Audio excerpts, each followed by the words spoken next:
Lezi izindaba ze-1KZN TV ifundelo samukeliso kaNqulunga ngekubingelele mbukeli naze ihamba phambili osuku namhlanje. Kukhunjulwe owayengungqongqoshe ongasekho umkhonyovu wezincwadi zokushayela emthonjaneni kanti kutholeke izinkinga ekhaya lezingane eThekwini. Ziqalileke lesi sifundazwe izinhlelo zenkonzo yesikhumbuzo kanye nomngcwabo kalo wayengungqongqoshe wezezimali ophinda abe yilungu eliqavile ku-ANC uPravin Gordhan. uGordhan ukwedlule emhlabeni ngeviki eledlule emva kokugula ngenxa yesifo somdlavuza wamaphaphu.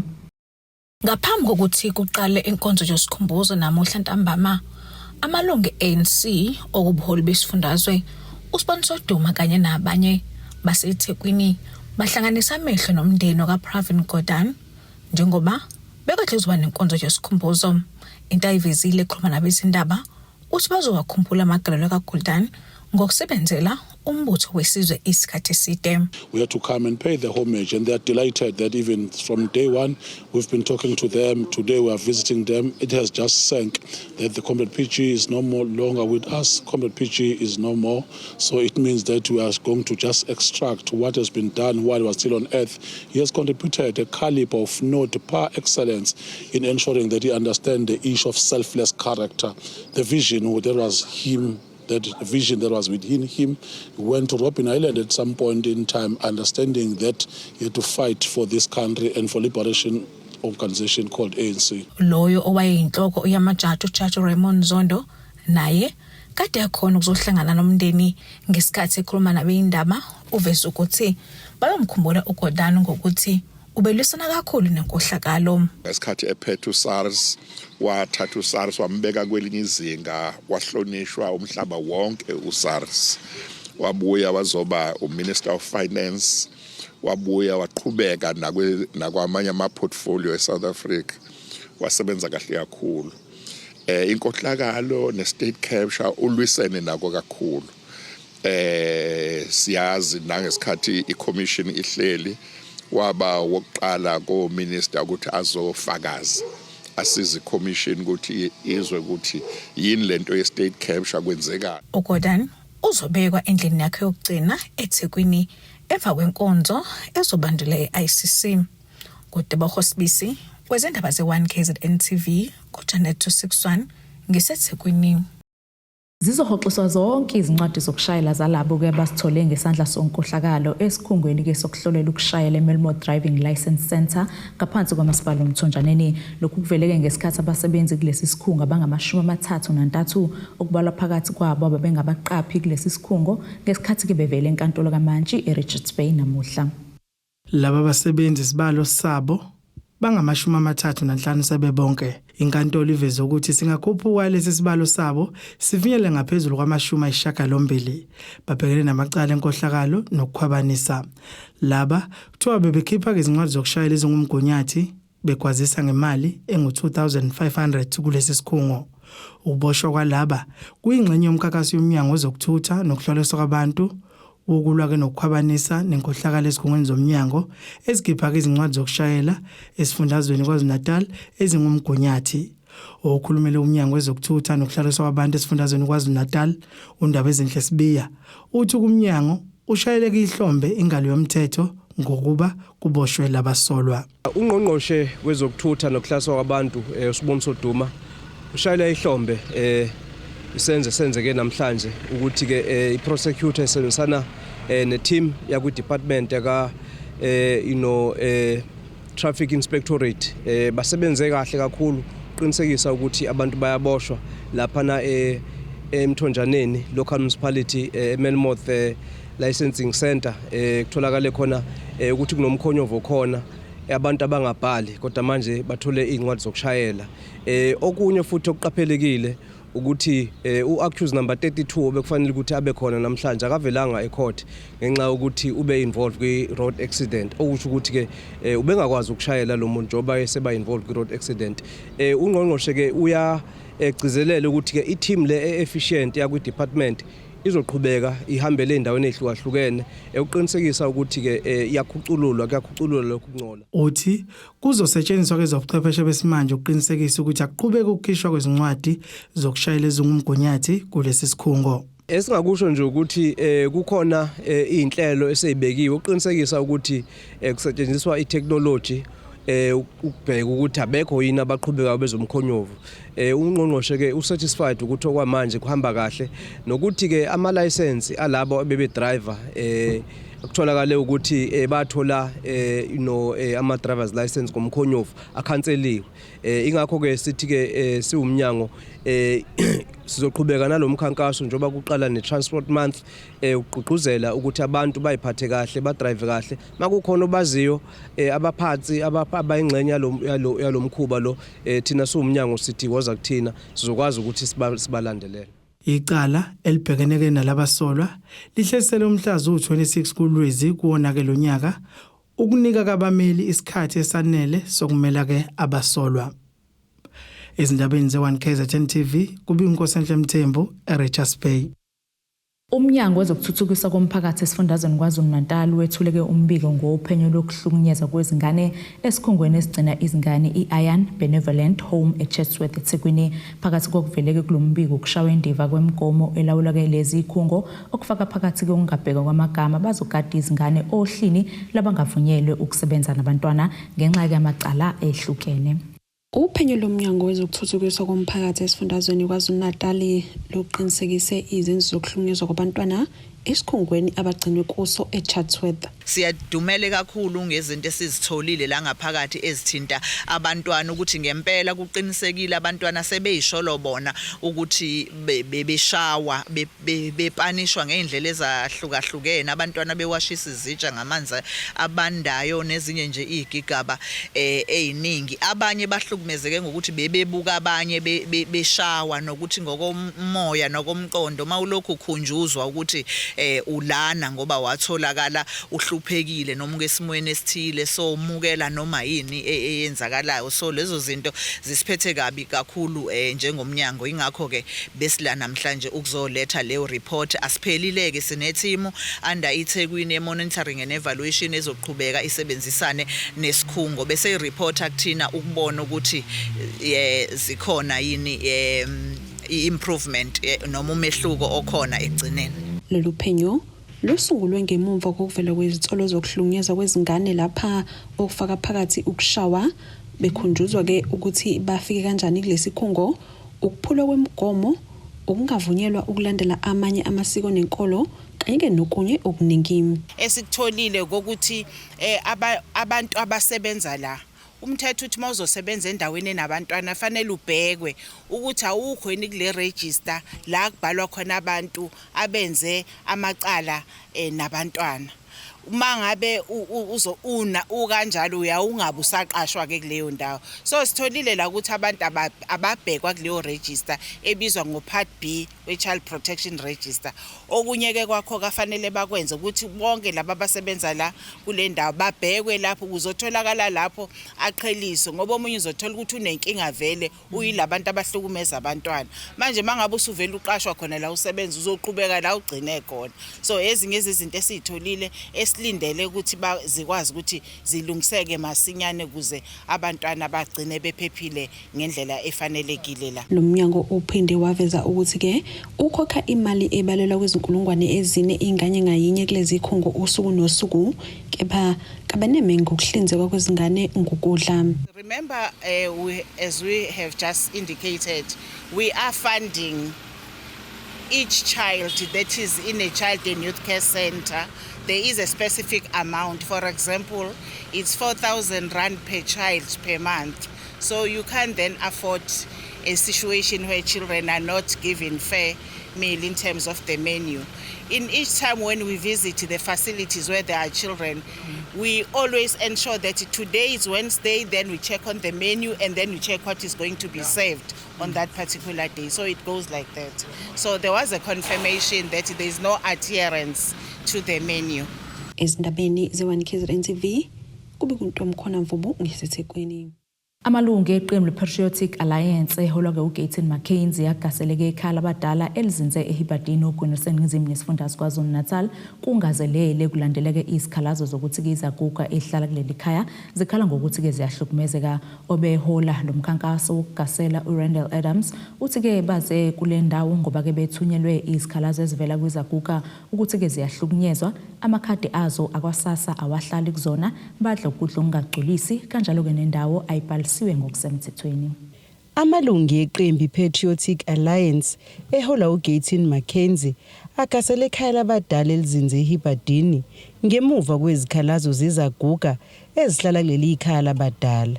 Phakathi kwezinto abakhala ngazo ukunganikeza ukudla okusesimeni esigculisayo, umnikazi wendawo ugweve namakhadi abo akwaSASSA kanti nendawo ayikho emthethweni. I received a message from my national leadership to say that there's been complaints about a home here where the elderly are being mistreated and things are not going the way they're supposed to. I was sent pictures, I was sent videos and all that there. So a person like me, I don't believe in believing what is on social media. I'm a person that will go out to the place and go inspect myself. I must say I'm here in Hibadini. I'm not happy with the conditions, number one, because I'm going to tell you guys now. Yes, this lady is trying.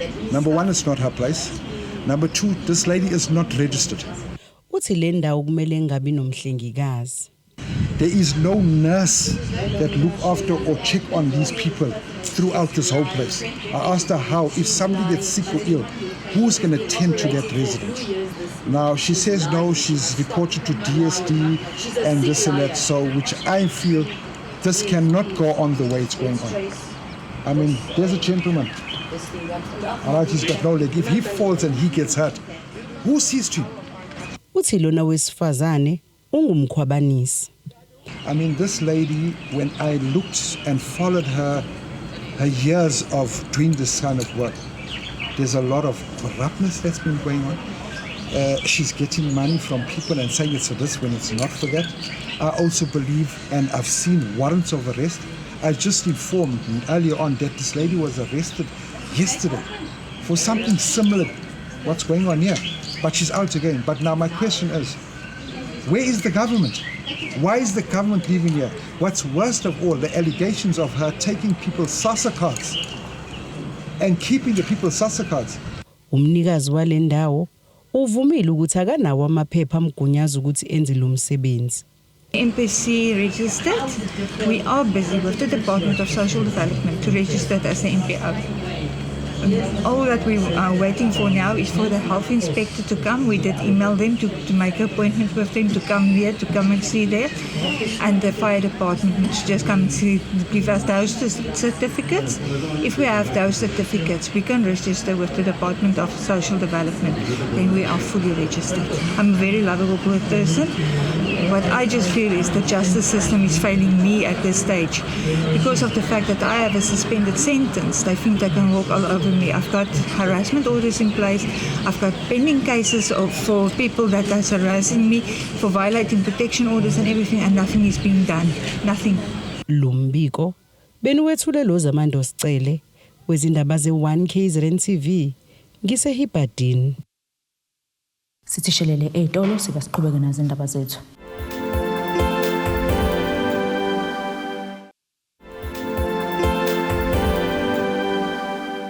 Asikwamukele mbukeli usabukele zona indaba ze1 KZN TV nazi ihlokwana kwezona ehamba phambili usuku namhlanje. Kukhunjulwe owayengungqongqoshe ongasekho umkhonyovu wezincwadi zokushayela emthonjaneni kanti kutholeke izinkinga ekhaya lezingane eThekwini. Inkantolo kaMantshiki yaseMpangeni silidlulisele inkantolo ephakeme yaseMtubatuba icala elibhekene noLindo Kuhle Mhlongo osolwa ngecala lokuthumba, ukudlwengula kanye nokubulala uZanokuhle Khumalo neminyaka eyisikhombisa endaweni yaseDumsane Makhaya Village ngaphansi komasipala uMhlathuze. Leli icala ke lindele ukuba ke lihlale mhla zili-10 kuMfumfu ngenyanga ezayo. Kulindele ukuba ke lihlale mhla zili-10 kuMfumfu ngenyanga ezayo enkantolo ephakeme yaseMtubatuba icala elibhekene noLindo Kuhle Mhlongo owathumba, wadlwengula, wabesebulala ingane neminyaka eyisikhombisa uZanokuhle Khumalo, wabesefihla isidumbu sakhe ngaphansi kombhede endaweni yaseDumsane Makhaya Village. Lo msolwa ugciniwe ke ngaphakathi esitokisini njengoba ke walivuma icala wanqaba ke nokufaka isicelo sebhayili. Umkhulu umntwana obese enkantolo namuhla uthi ke namanje usezwa imnjunju ngokubulawa kukamzukulu wakhe ngesihluku esingaka. Njengoba sifike lapha enkantolo icala lakhe bathi lihlehlile. Lihlehlele 10 October. Lobe lisemtuku. Noma singabahle emoyeni ngoba singene sibabili ngomncane mhlawumbe singane sithi ukuze sikwazi ukuthi kube khona bazokwazi ukudlulisela umndeni ngoba uma uwedwa ukwazi ukudlulisela umndeni into esuke ikhulunywa ngaphakathi iyonke. Kwamanje njena ngiyakhuluma kodwa akangidingi sebhlungu kakhulu. Uthi ke kodwa unethemba ukuthi ke inkantolo izokwenza ubulungiswa umsola kagcina athole isigwebo esimfanele. Ngeke ngithi into engayifisa ngoba umuntu kaNkulunkulu akwenzile akajeze abantu abanjena abafuneki bephile nabantu ngoba akukhombisi ukuthi umuntu ukhombisa isilwane futhi zehlukene ilwane lesi angazi ukuthi ngasichaza ngesithini ngoba ingane lena incane kakhulu incane ukuthi ingane na 7 ngoba engaka yena izothathwa impilo yathatha ubuntu bayo ingazi iyodlala yona iyazi ukuthi idlala ekhaya. Inkantolo akukho ngakusho kodwa ngiyathemba ukuthi njengoba abantu bela akubhlungu imngedwa kubhlungu wonke umphakathi kuba bonke abantu abakhona abaphila kulomhlaba akuhle lokho kwenziwe lensizwe. Amalungu omphakathi nawo ke ebekhona ngaphandle enkantolo ukuzokweseka umndeni. Kulokoza ke inhlasi yethemba emndenini wakaNtshangaso nabantwana ababili abakhubazekile abangokazi ukuhamba. Lo mndeni waseDonville eMgungundlovu wamukeleke uxhaso lwezihlalo zamasondo zabakhubazekile nokuyinto yokuqala ngqa ebantwaneni babo. Kulomndeni akekho osebenzayo kanti futhi nabantwana ngabafundi. Ubaba wamantombazana amabili anikelelwe ngama-wheelchair uthi bekunzima bengenawo kanti uthi nesikole abantwana bakhe abasazi ngenxa yezingqinamba. Abantwana njengade bengenawo ama-wheelchair okuningi besingakwazi ukuthi sibakhiphe sibase endaweni nabo bakabantu bakwazi ukukhululeka bekabantu kade behlezi besendlini. Uthola ukuthi nowami kuthiwa sihamba afuna siqashe imoto nazi imoto bekube kukhona ukuthi sizithole kuyaleli nale but kumzima nje kakhulu kangisho ekhaya uma bedla bengadli kahle ngoba bakwazi ukuhlala beqonde.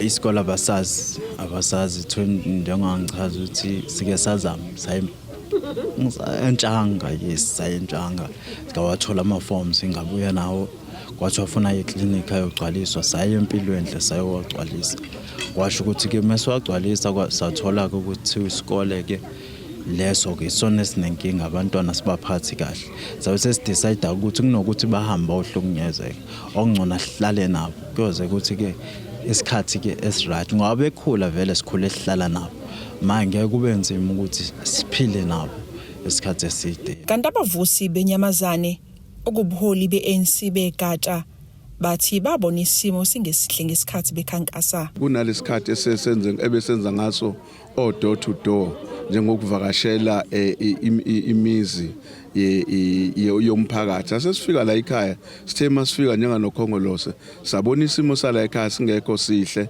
kunalento eyenzekayo ukuthi abantwana abakhubazekile. Sase sithi cha ngenxa ukuthi thina esikhona ebranchini existayo kuyodingeka ukuthi sibe sibavakashele sobona ukuthi singabasiza kanjani. Usihlalo wenhlangano engenzi inzuzo iKoloba Ntshangase Foundation usibophezele ekutheni abuyele kuleli ekhaya nolunye usizo. Kuzoletha ama-wheelchair and also kuletha ne-social relief emndenini. Siyafisa ukuthi luke sinawo njalo umndeni sibambisane nawo. Kuningi kusafale sikwenze kumele sakhe indawo ezokwazi ukuthi izingane njengoba sezinama-wheelchair. Ngicabanga ukuthi nawe uyabona ukuthi isimo sokuthi senhlalo asikho kahle. Kodinga sezindawo e-right ukuthi bakwazi ukuhamba la. Ngicabanga ukuthi ngekuthatha isikhathi eside ukuthi ama-wheelchair bakwazi ukuhamba ngoba sifundisekile ukuthi enye into ebalekile einganeni ukuthi izingane mekhubazekile kanje singavalelwe endlini kodwa sikwazi ukudlala zakhe nabangani. Sizoloku sikhona njenge foundation ukudila namanye ama aims and objective enhlangano yethu engenazuzo uqinisekisa ukuthi siba ingxenye yenhlalonhle emphakathini esiphila kuyona. Izindabeni ze1KZN TV ku-Ayanda Dube seDonville eMgungundlovu. Kwehlukene ke imbono ngokusayina komthetho osanda kusayindwa kwesikole ubizwa ke ngeBella Bill. Lo mthetho oqukethe ukuvala kwenduku ezikoleni, ukubekwa icala abazali abangaqinisekisi ukuba ke izingane ziya esikoleni, ukuhlonishwa kwenkolo kanye namasiko. Abakuleli ke bathi ukuvala kwenduku ezikoleni ngeke kubeke nomthelelo omuhle njengoba izingane ke zivele ziphumile esandleni. Mina lo umthetho lo weBella Bill I really do not understand because izingane zingaphuma ekhaya zithi ziya esikoleni kubenze bezazi kahle ukuthi esikoleni because maningi ama cases akatholakala ngezinto ezenzeka kanjalo bathola izingane kuma penthouses bebhema insango bephuza utshwala na uniform esikole. So I really do not understand ukuthi umzali lapho uyobe sekengena kanjani ukuthi azaboshwe because ezinye izingane kwakhona zihlulile vele emakhaya. So angeke ungitshela ukuthi umzali angaboshelwa ukuthi ingane iphumile esandleni because abazali bayazama, like truly speaking bayazama kubeni nje ingane uma ingafuna ukulalela. Kunento ezokwenzeka of which is going to destroy our country. Maqala ukuthiwa kukhona abazali abazoboshelwa beboshelwa ukuthi umntwana kunama issues awenzile ephuma esikoleni noma adoje esikoleni. Kuningi kakhulu ekuthenini umntwana abe nama chances okuthenza into asuke icabanga ukuthi angayenza maye umzali esephumile. Ada system yokuthi umntwana mayeseqala sesesikoleni usuke under protection yesikole. Kushintshe kuphi ukuthi manje bese kuthiwa kuzoba icase yomzali bese kuvela ama system athi kunezinto ezizobophisa abazali like ukuthi umzali aboshelwe ukuthi akanamali yokukhokhela isikole. Usezophoqeleka ukuthi mabeke babona nje bona ukuthi kufanele ukuthi umzali akhokhe bazothi akakhokhe, on which way kunezikole ezinikezwe ilungelo eSouth Africa lokuthi akukhokhwa, but now sekuzoba compulsory. Lezo zinto ziyizinto ezifuna ukudestroy country. Angekho too surely ukuthi aim yakhona kuyini, but according to ukubuka kwami nangeso lami ngibuka kuyinto ekhandelwe disbella system ikhandelwe to destroy i-future ye-South Africa and the future ye-youth ye-South Africa. Mawunabangani abarong kuyenzeka ukuthi nenze vele izinto nginawe ezumzali ungayi-understand ukuthi ingane yakho ngoba unifundise kanje iphume ekhaya nje kethi mayisifika ngaphandle kwenzela umkhuba. This system yokuthi umntwana mayeqale eba ne-peer pressure yakhe aphuze utshwala abheme noma athi ubheme insango bese kuthiwa kuzoba i-fault yomzali. I don't think ukuthi kuyinto enough for abazali. Where is the right yabazali? Babafake kuphi abazali? Babacabangelile nabazali abavuka ekseni abasebenza ngabo 6. There are people abavuka ngabo 4 kulele lethizwe eNewcastle abaphumayo bebheke emabhodini beyosebenza. Ingane sele ekhaya mhlambe ezinye ilandwa womalume ngeidafu. If ingane ithatha decision yokuthi ingaye esikoleni kuyicase yomzali kanjani lokho kuwhile umzali ezama ngayo yonke indlela yokuthi umntwana esikoleni. Ingane ngathi zolihlaza manje ingane zisashayo. Pho uma sesekuvaliwe induku kuyoba njani? Ingane seyikwazi ukutshola uthisha ukuthi hayi ngeke zihambise imisebenzi ziyabagwaza kuyoba into kanjani because leyo kusho ukuthi kuyoba ngempela i-disaster enkulu mangathiwa induku ezikoleni yavalwa. Siphinde futhi seyitolo sobe siqhubeka nazo indaba zethu.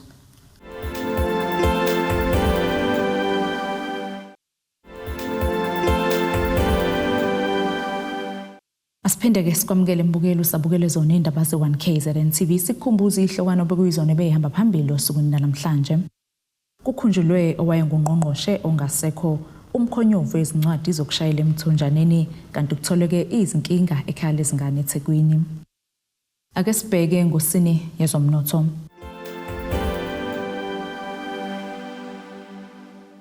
Irandi lakuleli lu 17.57 cent maqhathaniswa nedola laseMelika libo 19.54 cent maqhathaniswa neeuro libo 23.16 cent maqhathaniswa nopondo waseBritain. Igolide lona $2,569.42 cent ounce wona ngahluzwe wona obu $73.70 cents umphongolo. Ake sibheke ngosini ke yezemidlalo. Umqeqeshi Mamelodi Sundowns Manqoba Mnqethi ukuthekele Selodu ukhala ngaphambi kokuba ke iqembu lakhe lifike lapho afuna khona. Lo mqeqeshi usho kanjena kulandela ukunqoba kwesakhe kumdlalo wazo ukuvula iBetway Premiership neSuperSport United izolo kusihlwa enkundleni lokuTasveldsford. Amagoli ke eSundowns avaleleke nethini ku-Ikram Reyners noLucas Rebelo Costa. Umnqethi ke uthi ke kusafanele bakhuphula izinga ekusebenziseni kamathuba abawatholayo uqhubeka ngokuthi ke ugculisekile ngokunqoba lo mdlalo kodwa ke hayi ngakho konke. Nasike isimo sezulu esingalindeleka.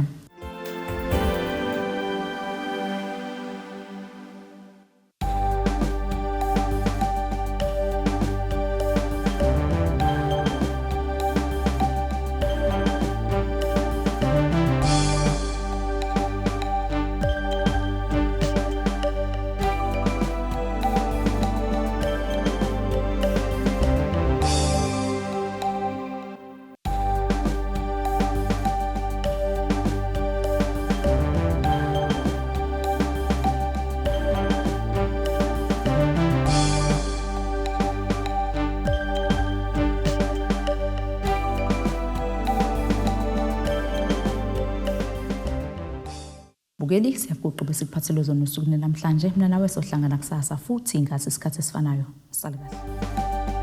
Abethuli bethu bezindaba baxhaswe iThulis Bayview Bridal. Ungabashayela kulezi zinombolo ezivelile.